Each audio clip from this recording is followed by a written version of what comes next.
Hey guys, welcome to the ACT Reading Overview video. Let's go ahead and start off and review a little bit of the timing. Okay, so on the test you're going to have 35 minutes for 40 questions. There's 4 passages, so that means there's 10 questions per passage and about 9 minutes per passage for you to read the passage and answer all the questions that go with it.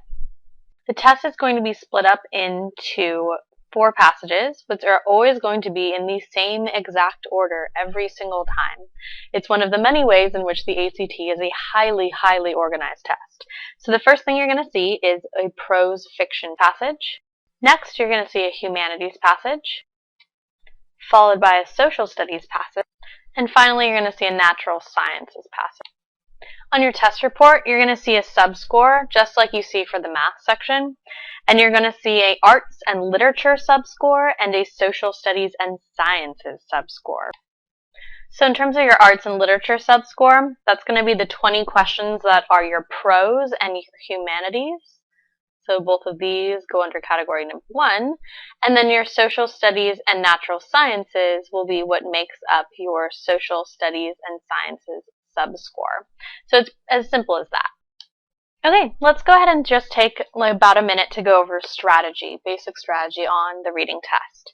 So first things first, you always know you're going to have your passages in the order that we just mentioned.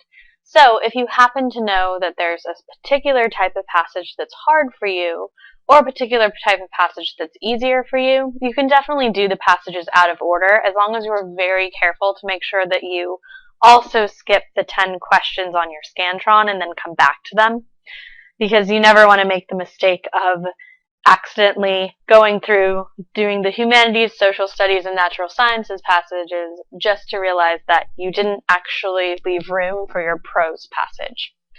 So once you've decided whatever passage you're going to do first, you want to go ahead and read the passage. All the passages are pretty long, and there's 10 questions, so don't bother reading the questions first, because you will not remember all of them. So go ahead and read the passage. And while you're reading, you want to be making sure that you take notes.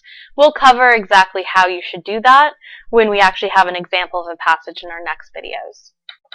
After you're completely done reading the passage, taking ample notes, you're going to go ahead and look at the questions. So when you look at the question, you're not going to look at the answers yet. You're just going to read the question and look for clues. And we'll cover what all the clues are, but basically you're looking for what kind of question is it and where does it want you to look in the passage. So your next step is to predict an answer. So you've looked at the question. If it tells you to go back, you obviously go back and you read the section that it's telling you to look at, and then you try to come up with the best answer you can think of.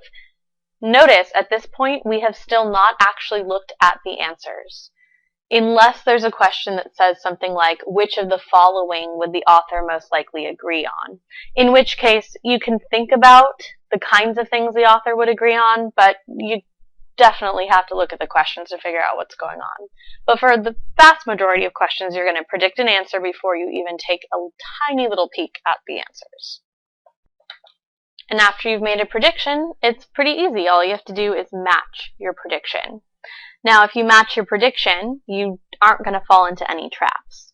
So for instance, if I read a question and then I look immediately at the answer choices, they're purposely all written to look appealing. They're not going to give you one obvious right answer and 3 terrible answers that make absolutely no sense. Pretty much, they're all going to look fairly good. Or maybe there's one that you read and immediately discount. But there's definitely going to be a few that look good. If you make a prediction and just focus on matching it instead of trying to answer the question, you're actually going to get the question right more often. And it's kind of faster for you too. Takes the stress off of trying to get it right if you're just focusing on your mini goal, which is match your prediction. But obviously that won't work unless you make one first. So make sure that you do step 3. It's very important. Okay guys, in our next couple videos we're going to go ahead and go over the types of passages and how you change your strategy based on them. And then we'll also go over the types of questions that you're going to see and how you deal with those. Alright, thanks guys, and I'll see you in a minute.